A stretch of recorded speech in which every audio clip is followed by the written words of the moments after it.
Hello 10th class students. Here is our topic of biology, chapter number 6, life processes. The topic is about nutrition in human beings. Human beings में nutrition process के बारे में है ये human digestive system.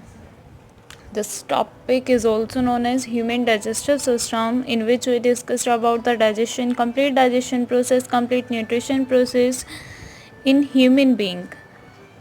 The nutrition in human being or man takes place through human digestive system. Nutrition human being में किया जाता है human digestive system के ज़रिए थ्रू. ह्यूमन डाइजेस्टिव सिस्टम हमने ऑलरेडी स्टडी किया. ह्यूमन डाइजेस्टिव सिस्टम क्या होता है?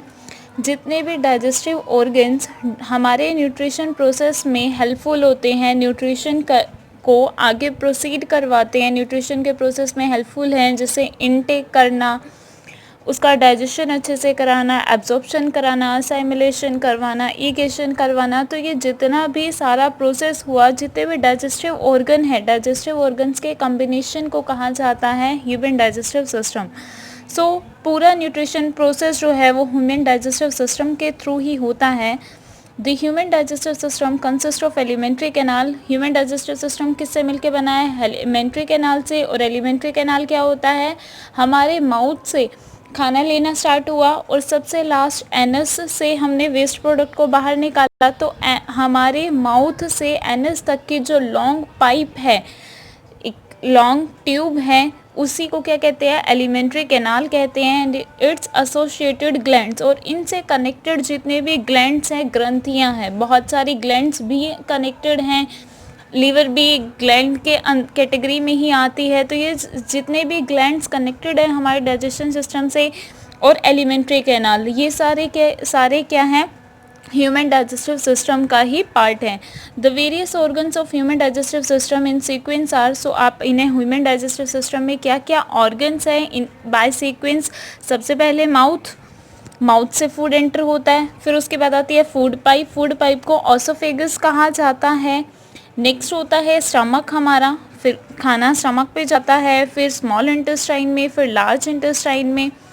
The glands which are associated with human digestive system, जो हमारे ह्यूमन डाइजेस्टिव सिस्टम से कनेक्टेड ग्लैंड्स हैं, form a part of human digestive system are. वो कुछ ग्लैंड्स क्या क्या हैं? एक तो स्लाइवरी ग्लैंड्स. स्लाइवरी ग्लैंड्स का क्या काम होता है? स्लाइवा, जो हमारे मुंह में लार आती है, थूक आती है, तो स्लाइवरी ग्लैंड्स हैं जैसे. और ये काफ़ी इंपॉर्टेंट रोल प्ले करते हैं, अभी समझ आएगा, सब कुछ आएगा. लीवर है, पेनक्रियाज है, सबका अपना कुछ ना कुछ स्पेसिफिक फंक्शन है. तो ये जो ग्लैंड्स है, ये भी ह्यूमन डाइजेस्टिव सिस्टम का एक इम्पॉर्टेंट रोल प्ले करती है, एक इम्पॉर्टेंट पार्ट है. The human alimentary canal runs from, कहाँ से स्टार्ट होता है? माउथ से एनस तक. जो एलिमेंट्री कैनाल है is about 9 metre long tube. ये कितने मीटर है? 9 मीटर की लॉन्ग ट्यूब होती है. द डक्ट मीन्स नलियाँ, नसें जो होती हैं, नलियाँ. Of various gland open into the alimentary canal. सारी के सारी जो ग्लैंड्स की डक्ट है वो सारी एलिमेंट्री कैनाल में जाके ओपन हो जाती हैं. बिकॉज जो स्लाइवरी ग्लैंड्स है वहाँ से स्लाइव आता है. लीवर से बाइल जूस आता है, जो कि एक डाइजेस्टिव जूस है जिसमें डाइजेस्टिव एंजाइम प्रेजेंट होते हैं, जो कि खाने को कॉम्प्लेक्स से सिंपल बनाते हैं, डाइजेशन प्रोसेस करने में हेल्पफुल होते हैं. सिमिलरली पेनक्रियास से पेनक्रियाटिक जूस आता है, वो भी एक डाइजेस्टिव जूस है जिसमें से एंजाइम्स निकलते हैं जो कि डाइजेशन प्रोसेस के लिए हेल्पफुल होते हैं. सो ये क्या है? ये सारे के सारे डक्ट से कनेक्टेड हैं, जो कि एलिमेंट्री कैनाल पे जाके ओपन होते हैं एंड प्योर द सेक्रेशन, और वहाँ पर रिलीज कर देते हैं of the digestive juices into the alimentary canal. और जो उन ग्लैंड्स में जूस बने हैं उनको प्योर कर देते हैं, उनको वहाँ पर डाल देते हैं. कहाँ पर? एलिमेंट्री कैनाल में. The human digestive system is shown, आपको पूरा फिगर में दिखाया गया है. फिगर 32 नेक्स्ट पेज पे है. We will now describe the various steps of nutrition in human being. Human being में कैसे कैसे स्टेप्स हैं न्यूट्रिशन के, इसको वन बाय वन स्टडी करते हैं. सो स्टेप्स तो वही हो रहे हैं. इनगेशन, पहले हमें खाना मुंह में डालना होगा, तभी पचना स्टार्ट होगा. डाइजेशन तभी स्टार्ट होगा, फिर डाइजेशन होगा, फिर एब्जॉर्प्शन होगा, असाइमिलेशन होगा, और लास्ट में हम वेस्ट प्रोडक्ट को बाहर निकालेंगे, इगेशन होगा. तो स्टेप्स तो वही रहते हैं हर एक में. हर एक मल्टी सेलुलर ऑर्गेनिजम्स में। और इवन आपने स्टडी किया कि यूनिसेलुलर में भी यही स्टेप्स रहते हैं। अमीबा पैरामीशियम स्टडी किया था लास्ट वीडियो में। सो देखिए, इंगेशन यानी फूड हमने अपने माउथ तक लेके जाना है। The human being have a specific organ. Amoeba था, उसके पास कोई स्पेसिफिक ऑर्गन नहीं था, उसका मुंह नहीं था, वो अपनी शेप को इस तरीके से बनाता है जो ऐसा माउथ वर्क करता है। लेकिन ह्यूमन बीइंग के पास एक स्पेशल ऑर्गन है for the ingestion of food, intake of food के लिए, फूड को अंदर ले जाने के लिए। इट इज़ कॉल्ड माउथ, जिसे हम माउथ कहते हैं। सो इन ह्यूमन बीइंग, इसलिए ह्यूमन बींग्स में food is ingested through the mouth. कहाँ से लिया जाता है? हम माउथ से अंदर लेके जाते हैं। The food is put into the mouth, food को हम माउथ में रखते हैं with the help of hands. So first process हमारा इतना ही रहता है कि हम अपने हैंड की हेल्प से अपने खाने को माउथ तक पहुंचाते हैं। ये हो गया हमारा फर्स्ट इंगेशन। सेकेंड है डाइजेशन। डाइजेशन में अब क्या होगा? इन ह्यूमन बींग्स में the digestion of food begins in the mouth. जो डाइजेशन है खाने का, यानी कॉम्प्लेक्स इनसोल्यूबल सब्सटेंस को soluble substance, small soluble substance बनाने का जो प्रोसेस है, यानी डाइजेशन प्रोसेस है, वो माउथ में ही स्टार्ट हो जाता है। इटसेल्फ माउथ में ही स्टार्ट हो जाता है। क्यों? जो ये लार होती है, स्लाइवरी ग्लैंड से स्लाइवा आता है, जो लार है मतलब ये क्या होती है, इसके अंदर भी डाइजेस्टिव एंजाइम्स होते हैं, जिसकी वजह से हमारा कुछ खाना तो यहाँ पर भी पचना स्टार्ट हो जाता है। In fact the digestion of food start as soon as we put food. In fact जो डाइजेशन है वो उतनी ही जल्दी, तुरंत स्टार्ट हो जाता है जैसे ही हम अपने खाने को रखते हैं। कहाँ पर? आवर माउथ, हमारे मुंह में जैसे ही डालते हैं ना, उसी टाइम डाइजेशन प्रोसेस स्टार्ट हो जाता है। This happens as follows. ये कैसे किया जाता है ये आपको दिया गया है, देखिए। द बक्कल के माउथ कैविटी और buccal cavity. Mouth cavity 3 portion है। देखिए माउथ कैविटी में क्या क्या होता है? हमारी टीथ, टंग और स्लाइवरी ग्लैंड्स, इन तीनों को मिलाकर कहा जाता है माउथ कैविटी या बक्कल कैविटी। माउथ कैविटी या बक्कल कैविटी, जिसमें टीथ होता है, टंग होता है और स्लाइवरी ग्लैंड्स होते हैं, यानी हमारे माउथ का हिस्सा जो है। The teeth cut the food. ये सबसे पहले टीथ क्या करते हैं? हमारे फूड को कट करना स्टार्ट करते हैं इनटू स्मॉल पीसेस, फिर चबाते हैं, फिर उसे ग्राइंड करते हैं, पीसते हैं। So the teeth help in physical digestion. हमने पढ़ा था डाइजेशन 2 स्टेप्स में होता है, फिजिकल और केमिकल। तो टीथ ने फिजिकल डाइजेशन किया, हेल्पफुल था इसमें। The salivary glands in our mouth produce saliva. Salivary glands जो हमारे माउथ में है, उससे स्लाइवा निकलता है, लार निकलती है। Our mouth help in mixing this saliva with food. Our tongue, हमारी जो टंग है, जीभ है, ये हेल्प करती है कि ये स्लाइवा अच्छे से फूड के साथ मिक्स हो जाए और इसको सोल्यूबल बना देती है, यानी डाइजेशन प्रोसेस में हेल्पफुल हो रही है। सोल्यूबल बना रही है कि अच्छे से घुल भी जाए और अच्छे से ये स्लिपरी हो जाए, ताकि हमारे गले में जाकर जो हमारी फूड पाइप है, ओसोफेगस है, ये कहीं पर भी जाके ब्लॉक ना करे। क्योंकि अगर खाना चिपचिपा नहीं होगा, ये स्लाइवा अगर कम पड़ जाती है किसी में या नहीं होती, हमारा गला सूख जाता है, जिसकी वजह से खाना हमारे गले में अटक जाता है। जिसकी वजह से खाना अटकते हैं, हम फटाफट से पानी मांगते हैं ताकि वो क्या करे, स्लाइवा का वर्क करे, उसे स्लिपरी बनाते और जल्दी से खाना नीचे लेके जाए। अटकने की वजह से बहुत सारे रोल्स हो सकते हैं, हमसे सांस नहीं ली जाती। उसका भी रीज़न ये है कि एक टाइम पर फूड पाइप या विंड पाइप में से सिर्फ एक ही चीज़ ओपन रह सकती है। हमारी ये जैसे फूड पाइप लगी हुई है ना, बिल्कुल इसके साथ में विंड पाइप लगी होती है। और आपने पुराने घरों में कुंडी देखी होगी, वो कैसे होती है? कुछ इस तरीके से कि आप इसे यहाँ से उठा के यहाँ बंद कर देते हैं पुराने घरों की कुंडी में। तो उसी तरीके से होता है, एक टाइम में एक ही पाइप खुली रहती है। अगर आप सांस लेते हैं तो आपकी फूड पाइप बंद हो जाती है, और अगर आप खाना खा रहे हैं तो आपकी विंड पाइप बंद हो जाती है उस टाइम के लिए, जब तक माउथ के अंदर है। तो एक टाइम में सिर्फ एक ही, स्पिंक्चर कहते हैं उस कड़ी को, जो बंद करने का काम कर रही है। एक टाइम में वो एक चीज़ को तो बंद करके रखेगी ही रखेगी। स्पिंक्चर वर्ड यूज़ किया जाता है उसे। इसी वजह से जब हम खाना खाते हैं तो हमारे में अटक जाता है, तो हमसे सांस नहीं ली जाती। क्यों नहीं ली जाती? क्योंकि खाना कहाँ है, फूड पाइप में। फूड पाइप इस टाइम ओपन है, तो विंड पाइप को बंद रहना पड़ा, इसीलिए हमें सांस लेने में मुश्किल होती है। हम फटाफट से पानी को ढूंढते हैं। एक टाइम में एक ही चीज़ ओपन रहती है। ये क्या है, फूड को स्लिपरी बनाने के लिए हेल्पफुल होता है। टंग मिक्स करती है स्लाइवा को फूड के साथ। स्लाइवा क्या है, एक वाटरी लिक्विड है, सो इट वेट, तक ये गीला करता है फूड को इन अवर माउथ, हमारे माउथ में। द वेटेड फूड, जो गीला फूड है, कैन बी स्वेलो, अच्छे से निगला जा सकता है, मोर इजीली, काफ़ी आसानी से। मैनी टाइम्स, बहुत बार, वी हैव ऑब्जर्व, हमने देखा है, दैट व्हेन वी सी, जब हम देखते हैं और ईट अ फूड, और किसी खाने को देखते हैं या फिर खा रहे होते हैं, विच वी रियली लाइक, जो हमें बहुत अच्छा लगता है, आवर माउथ वाटर, सो हमारे मुंह से पानी निकलना स्टार्ट हो जाता है। दिस वाटरिंग ऑफ माउथ, ये जो पानी निकला, is due to production of, ये किसकी वजह से निकला है, स्लाइवा है ये, बाय द स्लाइवरी ग्लैंड, जो स्लाइवरी ग्लैंड्स ने प्रोड्यूस किया है, हमारे माउथ में जो स्लाइवरी ग्लैंड्स प्रेजेंट थे, वहाँ से स्लाइवा प्रोड्यूस हुआ है, वो होता है वो वाटर, लार।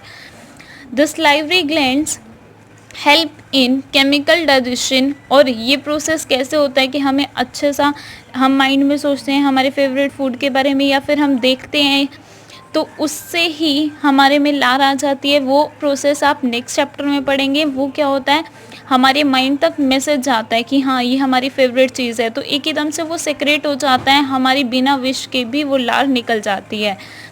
The salivary glands help in chemical digestion, तो इसने क्या हेल्प किया, इसने कोई फिजिकल डाइजेशन प्रोसेस नहीं किया, लेकिन स्लाइवा निकला, स्लाइवा ने क्या काम कर दिया, उसे चिपचिपा बना दिया, इजीली उसको केमिकली एंजाइम्स के साथ रिएक्ट करवा दिया, तो ये केमिकल डाइजेशन में हेल्पफुल था, बाय सेक्रेटिंग एंजाइम्स, एंजाइम्स को प्रोड्यूस करके। The human saliva contains an enzyme, human के स्लाइवा में, ह्यूमन के लार में एंजाइम प्रेजेंट होता है, called salivary amylase, salivary amylase नाम का एंजाइम प्रेजेंट होता है, विच डाइजेस्ट द स्टार्च, जो कि स्टार्च को, स्टार्च क्या है, कार्बोहाइड्रेट की ही फॉर्म होती है, जैसे खाना फैट, विटामिन्स, मिनरल्स, इस फॉर्म में फूड के ही कंपोनेंट है, उसी तरीके से कार्बोहाइड्रेट की बहुत सारी फॉर्म है, किसी भी फॉर्म में हो सकता है। तो ये क्या करता है, स्लाइवरी अमाइलेज नाम का एंजाइम जो हमारे स्लाइवा में प्रेजेंट होता है, ये स्टार्च को डाइजेस्ट करता है, present in food into the sugar, जो हमारे खाने में स्टार्च प्रेजेंट है उसको छोटे फॉर्म में शुगर में कन्वर्ट कर देता है। दस द डाइजेशन ऑफ स्टार्च, इसका मतलब स्टार्च का डाइजेशन जो कि कार्बोहाइड्रेट है, begin in the mouth itself, वो हमारे मुंह में ही स्टार्ट हो गया, क्योंकि ये स्लाइवा की हेल्प से डाइजेस्ट होता है और स्लाइवा मुंह में ही प्रोड्यूस हो गया था। Since the food remains in the mouth, क्योंकि खाना मुंह में रहता है, only for a short time, सिर्फ थोड़ी देर के लिए, so the digestion of food remains incomplete in mouth, इसीलिए मुंह के अंदर पूरा डाइजेशन नहीं हो पाता। The slightly digested food in the food is swallowed, अब ये जो स्लाइटली डाइजेस्टेड फूड है, यानी आधा पका हुआ खाना, जो आधा है, आधा डाइजेस्ट हुआ खाना है, इस swallowed, अब वो निगला जाता है बाय द टंग, टंग उसे निकल लेती है, अंदर फूड पाइप तक पहुंचाती है, goes down the food pipe, नीचे की साइड फूड पाइप तक जाती है, कॉल्ड ओसोफेगस, जिसे ओसोफेगस कहा जाता है। The oesophagus carries food to the stomach, oesophagus कुछ इस तरीके की नैरो पाइप है, 9 मीटर लॉन्ग है ये क्या काम करती है, अब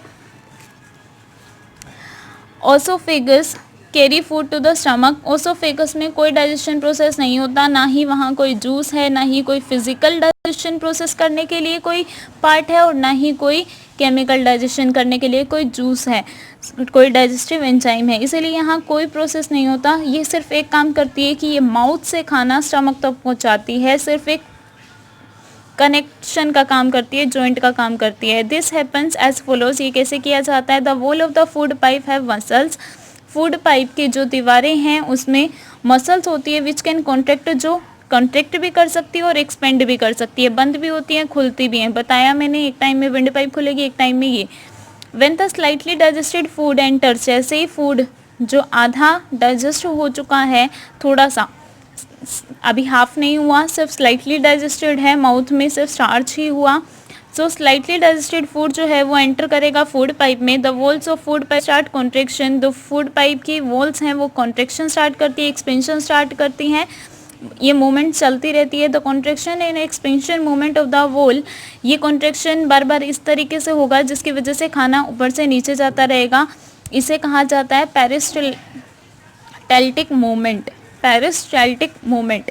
this peristaltic movement of food pipe, ये फूड पाइप की जो मूवमेंट है, pushes the slightly digested food, यही उसे पुश करती है हमारे खाने को कि वो नीचे तक पहुंच जाए, स्टमक तक पहुंच जाए।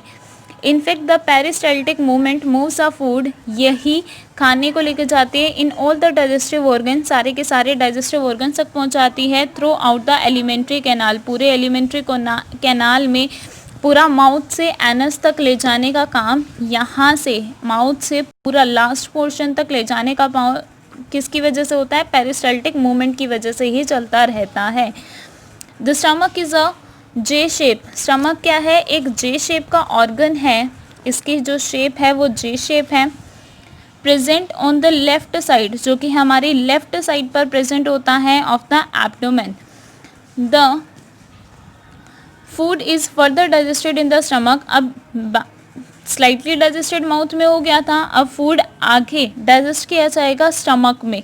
The food is turned into the stomach for about 3 hours, food जो है स्टमक में रहता है लगभग 3 घंटों के लिए। ड्यूरिंग दिस टाइम, इस टाइम के दौरान the food breaks down, food को तोड़ा जाता है इनटू स्टिल स्मॉलर पीसेस, और भी ज़्यादा छोटे छोटे टुकड़ों में, and form a semi solid paste, और एक आधी, मतलब अब वो पहले की तरह सॉलिड नहीं रहेगा, वो थोड़ा सा लिक्विड फॉर्म में कन्वर्ट हो जाएगा। Semi solid paste, semi means होता है हाफ, यानी वो हाफ सॉलिड पेस्ट बन गया, थोड़ा सा वो लिक्विड फॉर्म में कन्वर्ट होने लग गया है। The stomach wall contain 3 tubular glands, stomach के वॉल पर 3 ट्यूबुलर ग्लैंड्स प्रेजेंट होते हैं इन इट्स वॉल पर। The glands present in the walls of the stomach, जो ये स्टमक के वॉल पर ग्लैंड प्रेजेंट है, वो लोग क्या करते हैं? जूस सेक्रेट करते हैं, जूस प्रोड्यूस करते हैं। द गैस्ट्रिक जूस कंटेन, ये गैस्ट्रिक जूस सेक्रेट करते हैं, जिसके अंदर क्या क्या सब्सटेंसेस होते हैं? हाइड्रोक्लोरिक एसिड होता है, द एंजाइम पेप्सिन होता है, और एक म्यूकस की लेयर है। म्यूकस लेयर ही वो लेयर है जिसकी वजह से बहुत ज़्यादा एसिड की अमाउंट, अगर हाइड्रोक्लोरिक एसिड काफ़ी हार्मफुल एसिड है, लेकिन अगर हमारी बॉडी में जिसके एसिडिटी होती है, क्योंकि ज़्यादा कई बार किसी का HCl ज़्यादा रिलीज़ हो जाता है तो एसिडिटी की प्रॉब्लम हो जाती है। अगर ये चीज़ ज़्यादा है लेकिन उसके बावजूद भी हमारी जो पेट की वॉल है, स्टमक की वॉल है, वो गलती नहीं है, वो ख़राब नहीं होती, वो किसकी वजह से? ये म्यूकस लेयर की वजह से। एक प्रोटेक्टिव लेयर है जो HCl को हमारी स्टमक की वॉल से बचा के रखती है। Due to the presence of hydrochloric acid, hydrochloric acid की प्रेजेंस की वजह से the gastric juice is acidic in nature, gastric juice acidic in nature है, क्योंकि गैस्ट्रिक जूस में ये तीनों चीज़ें प्रेजेंट है। In the acidic medium, acidic medium में the enzyme pepsin begins, the enzyme pepsin जो है वो बिगिन करता है द डाइजेशन, स्टार्ट कर देता है digestion of proteins present in food to form smaller molecules, ये प्रोटीन के डाइजेशन को स्टार्ट कर देता है, प्रोटीन के डाइजेशन प्रोसेस को स्टार्ट कर देता है पेप्सिन नाम का एंजाइम। यानी प्रोटीन के डाइजेशन में कौन सा एंजाइम हेल्पफुल है? पेप्सिन। दस protein digested begins in the stomach, तो प्रोटीन का डाइजेशन जो है कहाँ स्टार्ट हुआ, ये क्वेश्चन आएगा तो कहाँ होता है? स्टमक में। किसकी हेल्प से होता है? पेप्सिन एंजाइम की हेल्प से, जो किस में प्रेजेंट होता है? गैस्ट्रिक जूस में। 10 बिगिन्स हो गया। Please note that protein digestive enzyme pepsin is active only in the presence of N acid, जो ये पेप्सिन एंजाइम है जो कि प्रोटीन का डाइजेशन कर रहा है, ये सिर्फ एसिड के प्रेजेंस में ही काम करता है, तभी एक्टिव होता है, अदरवाइज नहीं। So the function of hydrochloric acid in the stomach, so हमारी स्टमक में जो HCl का फंक्शन है, काम है, is to make the medium of gastric juice acidic, ये क्या करता है? हमारे गैस्ट्रिक जूस के मीडियम को एसिडिक बनाता है, सो दैट, ताकि जो पेप्सिन एंजाइम है वो अपना काम अच्छे से कर सके, can digest the protein properly, वो प्रोटीन्स के डाइजेशन को प्रॉपरली डाइजेस्ट कर सके। अनदर फंक्शन, दूसरा काम of hydrochloric acid, hydrochloric acid का है, is that it kills any bacteria, ये बैक्टीरिया को मार देता है, विच में enter the stomach with food, जो हमारे खाने के साथ हमारे पेट में एंटर कर जाते हैं। जैसे हम फ्रूट्स वगैरह धोते हैं ताकि बैक्टीरिया जितनी भी चीज़ें हैं वो सारी मर जाएं, लेकिन कुछ बैक्टीरिया अगर एंटर कर जाते हैं तो उसे हाइड्रोक्लोरिक एसिड जो है एसिडिक मीडियम में ये बैक्टीरिया मर जाएं। तो हाइड्रोक्लोरिक एसिड का ये भी वर्क है। दूसरा वर्क क्या था? ये एसिडिक मीडियम प्रोवाइड करता है ताकि पेप्सिन प्रोटीन्स का डाइजेशन कर सकें। The mucus help to protect the stomach wall, mucus जो है वो प्रोटेक्ट करता है, बचा के रखता है हमारे स्टमक की वॉल को from its on secretion of hydrochloric acid. खुद के ही वजह से हाइड्रोक्लोरिक एसिड इतना ज़्यादा हार्मफुल है, सो ये क्या करता है, इसको बचा कर रखता है स्टमक को। If mucus is not secreted, अगर म्यूकस ना बने, म्यूकस की लेयर ना हो, the hydrochloric acid will cause the erosion of inner lining of stomach. तो ये क्या करेगा, हमारे स्टमक की अंदर की लाइनिंग को क्या कर सकता है, खराब कर सकता है, leading to the formation of ulcers in the stomach, जिसकी वजह से स्टमक में यलकर्स बन जाएंगे, यानी छाले टाइप आप कह सकते हैं। द पार्शली डाइजेस्टेड फूड, जो आधा डाइजेस्टेड फूड है, then goes from the stomach, अब वो स्टमक से to the smaller intestine, small intestine में एंटर करेगा। The exit of food from stomach is regulated by a sphincter, food stomach से बाहर जाता है एक स्पिंक्चर की हेल्प से, जैसे कड़ी बताई थी, स्पिंक्चर मसल की हेल्प से, विच रिलीज, जो इसे भेजता है it in small amount into the, छोटे छोटे अमाउंट में स्मॉल इंटेस्टाइन तक सेंड करता है। सो अब फूड स्मॉल इंटेस्टाइन में एंटर कर जाएगा और बाकी डाइजेशन प्रोसेस वहीं होगा। सो इतनी बात तो क्लियर हो गई है क्या, कि आपका डाइजेशन हाफ कंप्लीट हो जाता है स्टमक में। अब स्टमक से जो पार्शली डाइजेस्टेड फूड है, आधा डाइजेस्ट हुआ फूड है, वो कहाँ जाएगा, स्मॉल इंटेस्टाइन में। फ्रॉम द स्टमक, स्टमक से the partially digested food enter the small intestine, small intestine में एंटर करेगा। The small intestine is the largest part of the alimentary canal. आपके डाइजेशन प्रोसेस माउथ से start हुआ, anus तक excretion होता है, excretion या ईगेशन कह सकते हो, मतलब वेस्ट प्रोडक्ट का बाहर निकलना, जहाँ से लास्ट पॉइंट है जो हमारा, जहाँ से फूड बाहर निकलता है, एग्जिट पॉइंट। सो इस सब में यहाँ से आपके माउथ से एनस तक के सारे पार्ट्स को मिलाकर एलिमेंट्री कैनाल कहा जाता है, जो इनको कनेक्ट करने वाली ट्यूब है, पाइप है। इस एलिमेंट्री कैनाल में सबसे लार्जेस्ट पार्ट क्या होता है, स्मॉल इंटेस्टाइन। लर्न रखना ये, it is about 6.5 metres long in an adult man. Adult man में ये अबाउट 6.5 मीटर लंबा होता है। Through the small intestine is very long, हालांकि स्मॉल इंटेस्टाइन काफ़ी लंबी है, it is called small intestine, लेकिन लंबी होने के बाद भी हम इसके इंटेस्टाइन के आगे स्मॉल वर्ड लगाते हैं, because it is very narrow, क्योंकि ये क्या है, चौड़ाई इसकी बहुत कम है, ये नैरो है। The small intestine is arrange in the form of A coil. जो स्मॉल इंटेस्टाइन है ना, इसे कॉइलिंग किया हुआ है, मतलब ऐसे सर्कुलर में कॉइल्स बनाए हुए हैं इन अवर बेली, हमारे स्टमक के नीचे के इसे वो कहा जाता है। तो ये हमारी बेली में ये कॉइलिंग की हुई है इसकी, इसी वजह से ये कितनी भी लंबी हो लेकिन काफ़ी नैरो है और छोटी सी जगह पे फिट हो जाती है, इसलिए इसे स्मॉल इंटेस्टाइन कहते हैं। Please note that the length of small intestine differ in various animals. अलग अलग एनिमल्स में स्मॉल इंटेस्टाइन की लेंथ अलग अलग होती है, depending on the type of food they eat. Depend करता है कि वो कौन से टाइप का खाना खाते हैं, उसके अकॉर्डिंग उनके स्मॉल इंटेस्टाइन की लेंथ होती है। For example, cellulose is a carbohydrate food. Carbohydrate में एक सेलुलोज भी होता है, which is digested with difficulty, जो काफ़ी डिफ़िकल्टी के साथ डाइजेस्ट होता है। ह्यूमन बींग, आज के ह्यूमन बींग तो उसे डाइजेस्ट भी नहीं कर सकते। आपने पुराने लोगों का सुना होगा, वो बिना पका हुआ, क्योंकि आग नहीं होती थी, बिना पका हुआ कच्चा खाना खाते थे। कच्चे घास फूस में होता है ये सेलुलोज नाम का कार्बोहाइड्रेट।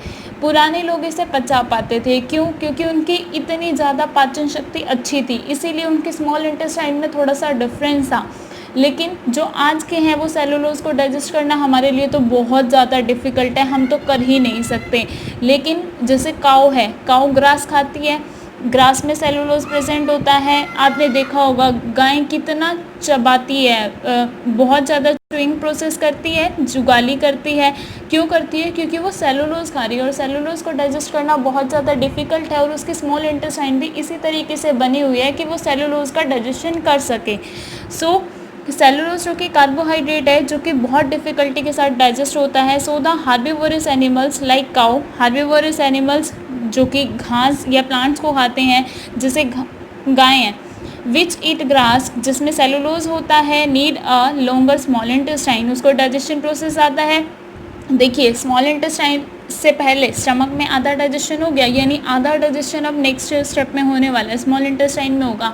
अब स्मॉल इंटेस्टाइन में आधा डाइजेशन उन्हें करना है, तो जितना उस आधे को कंप्लीट करने के लिए उसको ज़्यादा जगह भी चाहिए, टाइम लगेगा ना, और स्टेप बाय स्टेप उसे जाना होगा। इसीलिए स्मॉल इंटेस्टाइन की लेंथ उन्हीं की छोटी होती है जिनका डाइजेशन, जो ऐसा पका हुआ खाना खा रहे हैं जो जल्दी से डाइजेस्ट हो जाए।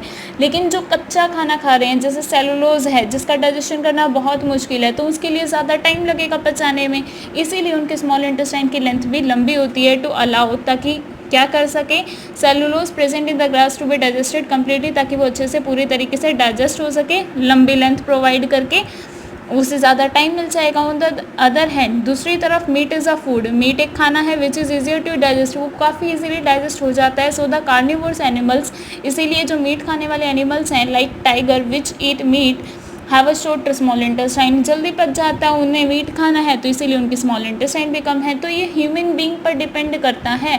हमेशा क्या होता है, हम एनवायरनमेंट के अकॉर्डिंग हमारे बॉडी में बहुत सारे चेंजेस आते रहते हैं। जैसे पहले जिराफ थे, जिराफ की जो नेक थी ना वो काफ़ी ज़्यादा ऊंची थी। वो ऊंची भी कब हुई थी, स्टार्टिंग में, बिल्कुल स्टार्टिंग में नहीं हुआ करती थी इतनी लंबी।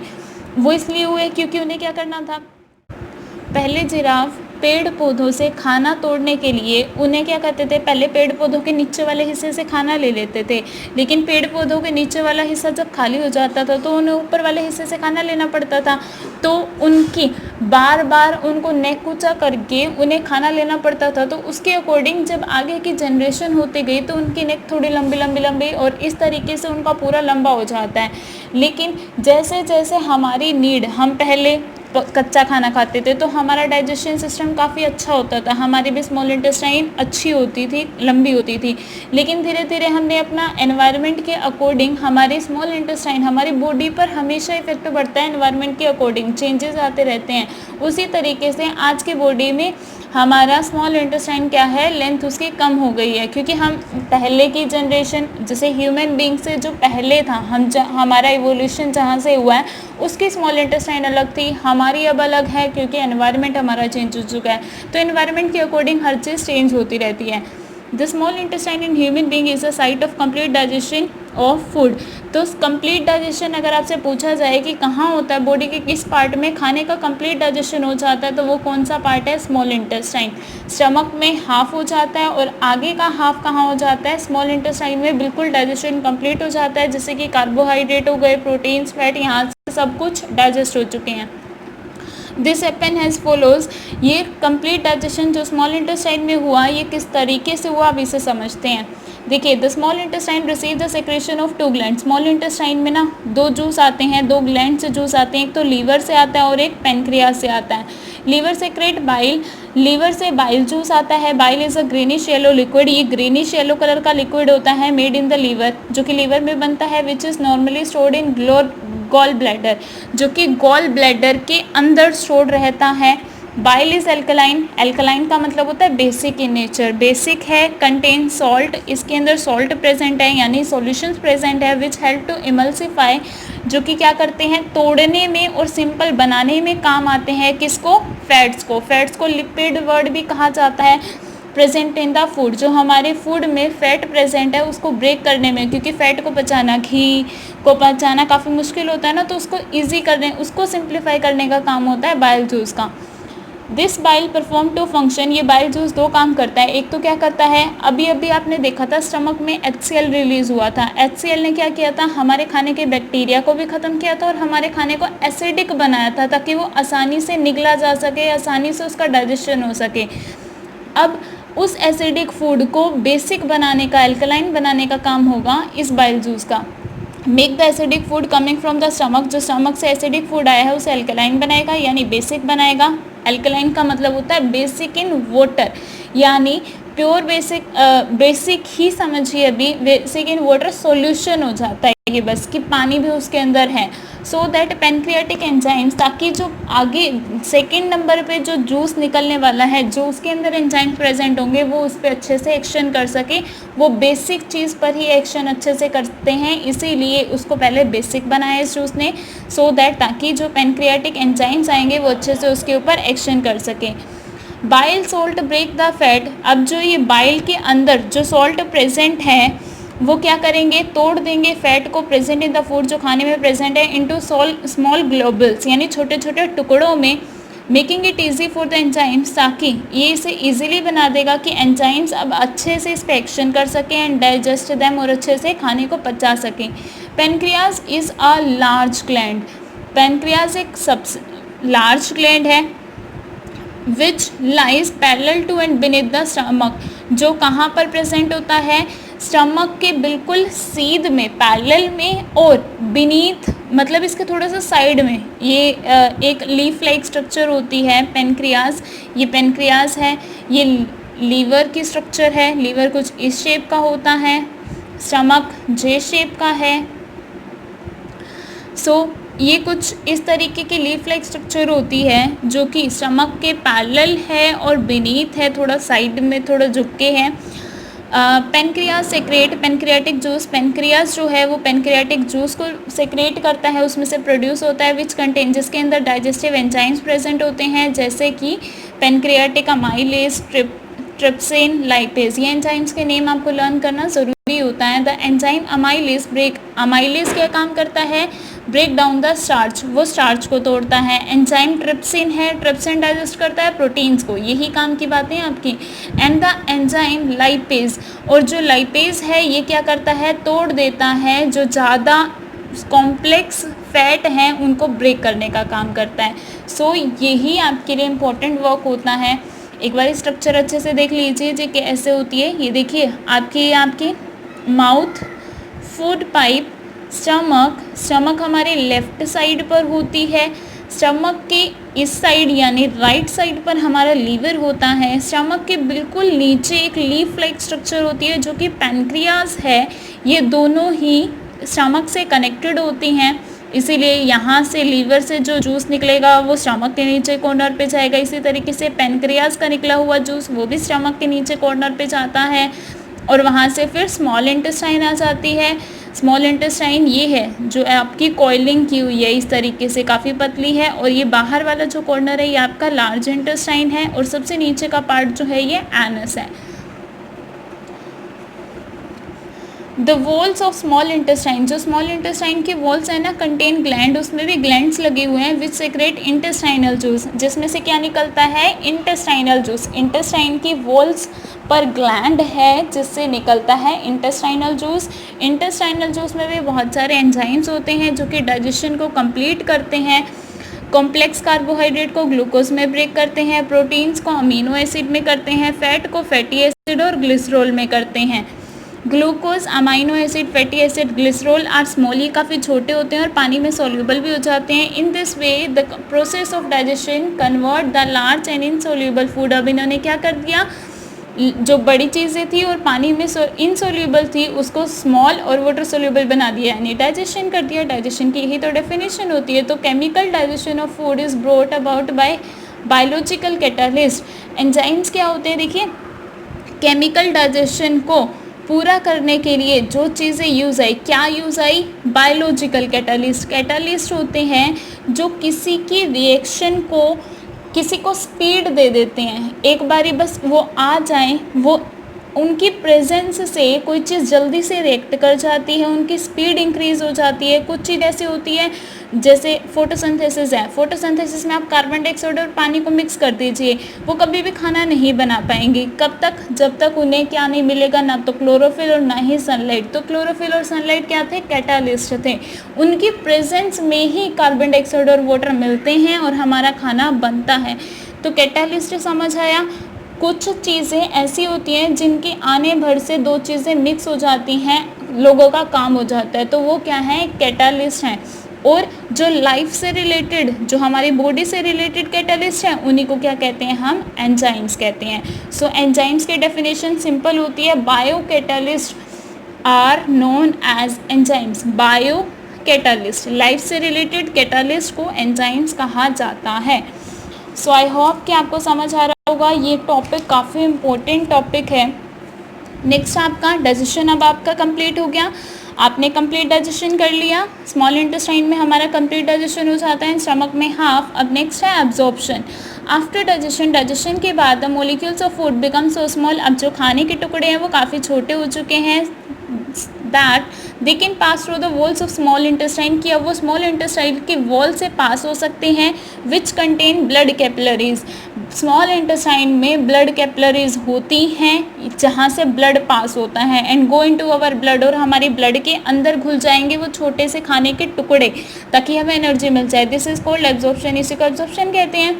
The small intestine is the main region for the absorption of digestion food. अगर आपसे पूछा जाए कि हमारे डाइजेस्टेड फूड का एब्जॉर्प्शन कहाँ किया जाता है, तो वो भी कहाँ होता है, स्मॉल इंटेस्टाइन, क्योंकि स्मॉल इंटेस्टाइन ही वो जगह है जहाँ पर ब्लड भी होता है और खाना छोटे टुकड़ों में भी बट चुका है, तो वो दोनों मिक्स हो जाएंगी और एब्जॉर्प्शन स्टार्ट हो जाएगा।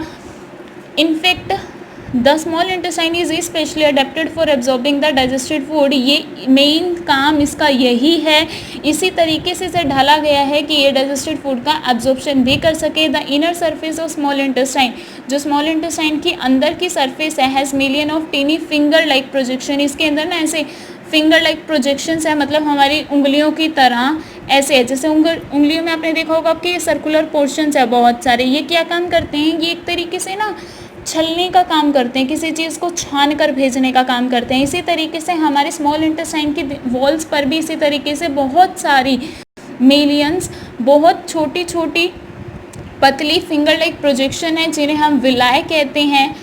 द प्रेजेंस ऑफ विलाई, ये क्या काम करते हैं, inner walls of the small intestine और लार्ज सरफेस एरिया, ये सरफेस एरिया को बढ़ा देते हैं, हमारे स्मॉल इंटेस्टाइन के सरफेस एरिया को इंक्रीज कर देते हैं। द लार्ज सरफेस एरिया, क्योंकि अब सरफेस एरिया इंक्रीज हो चुका है स्मॉल इंटेस्टाइन का, अब एब्जॉर्प्शन प्रोसेस काफ़ी जल्दी हो जाएगा। The digested food which is absorb, जो एब्जॉर्ब हो चुका है डाइजेस्टेड फूड किसके ज़रिए, स्मॉल इंटेस्टाइन के वॉल्स के ज़रिए, वो ब्लड के अंदर मिक्स हो जाएगा। सो एब्जॉर्प्शन प्रोसेस कंप्लीट हुआ। अब नेक्स्ट क्या होता है, assimilation. The blood carries digested and dissolved food, blood के अंदर डाइजेस्टेड और डिजोल्व फूड है, वो कहाँ जाएगा, सारे बॉडी के पार्ट तक पहुँचाया जाएगा, to all the parts of the body where it becomes assimilated as part of the cell, जहाँ इसको हर एक सेल तक, बॉडी के पार्ट तक पहुँचाएंगे और फिर ये सेल का पार्ट बन जाएगा, वहाँ एनर्जी मिल जाएगी। The assimilated food is used by the blood cell, ये ब्लड सेल इनको यूज़ कर लेंगी एनर्जी लेने के लिए और अपनी ग्रोथ के लिए, रिपेयर करने के लिए अपने सेल्स और टिश्यूज़ को। The energy is released by oxidation of assimilated food, अब ये फूड का ऑक्सीडेशन हो जाता है जिससे एनर्जी मिलती है। ऑक्सीडेशन कैसे, हम ऑक्सीजन इसीलिए ही लेते हैं, फूड के साथ ऑक्सीजन की रिएक्शन होती है, फिर से क्या हो जाता है, वाटर रिलीज हो जाता है और कार्बन डाइऑक्साइड गैस तो हम बाहर रिलीज कर देते हैं। जैसे आपने फोटोसिंथेसिस रिएक्शन पढ़ी है ना, फोटोसिंथेसिस रिएक्शन का बिल्कुल उल्टा होता है, खाना है यानी C6 ग्लूकोज है, C6H12O6 प्लस में ऑक्सीजन आप एनवायरनमेंट से ले रहे हैं, लंग्स में है, ब्लड में है, C6H12O6 प्लस O2 क्या मिल जाएगा, कार्बन डाइऑक्साइड और वाटर, बिल्कुल फोटोसिंथेसिस का उल्टा। कार्बन डाइऑक्साइड हम रिलीज कर देंगे क्योंकि हमारे काम की नहीं है, और वाटर हम यूज़ कर लेंगे और बाकी जो वेस्ट होगा उसे बाहर निकाल दिया जाएगा। सो ऑक्सीडेशन हो जाएगा सेल के अंदर, रेस्पिरेशन प्रोसेस इसे कहते हैं। The digested food which is not used by our body immediately, जो खाना हमने तुरंत यूज़ नहीं किया, स्टोर्ड इन द लीवर, उसे लीवर में स्टोर्ड रखा जाएगा, तब भी हम 2-3 दिनों तक अगर खाना नहीं खाते तब भी हम जिंदा रह पाते हैं। क्यों, एनर्जी मिलती रहती है, किस वजह से, क्योंकि हमने जितना काम किया उतनी हमने एनर्जी यूज़ कर ली, लेकिन हमने खाना थोड़ा ज़्यादा खाया तो वो हमारा कुछ एनर्जी की फॉर्म में लीवर में स्टोर्ड है, in the form of carbohydrate, एक कार्बोहाइड्रेट की फॉर्म में जिसे कहा जाता है ग्लाइकोजन। ये क्वेश्चन पुटअप किया जाता है कि लीवर में, हमारी बॉडी में खाना कहाँ स्टोर्ड रहता है, लीवर में, किस फॉर्म में रहता है, ग्लाइकोजन की फॉर्म में। This stored glycogen can be used as a source of energy by body as and when required. ये ग्लाइकोजन जो हमने स्टोर किया है, ये हम कभी भी जब हमें एनर्जी की ज़रूरत हो तो हम इसका यूज़ कर सकते हैं। नेक्स्ट लास्ट प्रोसेस क्या होता है, ईगेशन, यानी वेस्ट प्रोडक्ट को बाहर निकालना। A part of food which we eat can't be digested by our body, कुछ खाने का हिस्सा हम डाइजेस्ट नहीं कर सकते। This undigested food can't be absorb in the small intestine, ये स्मॉल इंटेस्टाइन एब्जॉर्ब नहीं कर सकती इस हिस्से को। So the undigested food passes from small intestine into wider tube, इसीलिए स्मॉल इंटेस्टाइन से चौड़े वाली ट्यूब में जाता है जिसे लार्ज इंटेस्टाइन कहा जाता है। ये काफ़ी चौड़ी है इसीलिए इसे लार्ज कहा। The walls of large intestine absorb most of the water, ये क्या कर लेता है, अनडाइजेस्टेड फूड में से भी ज़्यादातर पानी को सोख लेता है विलाई की हेल्प से।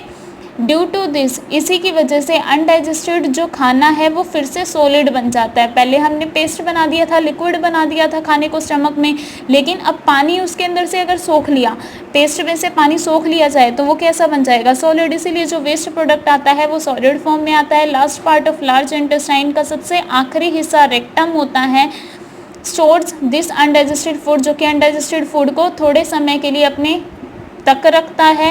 And when we go to toilet, और जब हम टॉयलेट जाते हैं तो ये अनडाइजेस्टेड फूड हमारी बॉडी के बाहर आ जाता है एनस के जरिए, और किस फॉर्म में, फेसेस या स्टूल कहा जाता है, जिस फॉर्म में ये निकलता है सॉलिड फॉर्म में। सो ये प्रोसेस क्या था, ईगेशन था, और ये एनल जो है, एनल स्पिंक्चर के ज़रिए ये खुलता है, जिसकी वजह से वेस्ट प्रोडक्ट फेसेस के फॉर्म में बाहर आता है। सो ये न्यूट्रिशन का प्रोसेस था जिसमें हमने 5 स्टेप स्टडी किए, और ये काफ़ी इंपॉर्टेंट टॉपिक है, सो कुछ भी स्किप मत करना। Thank you.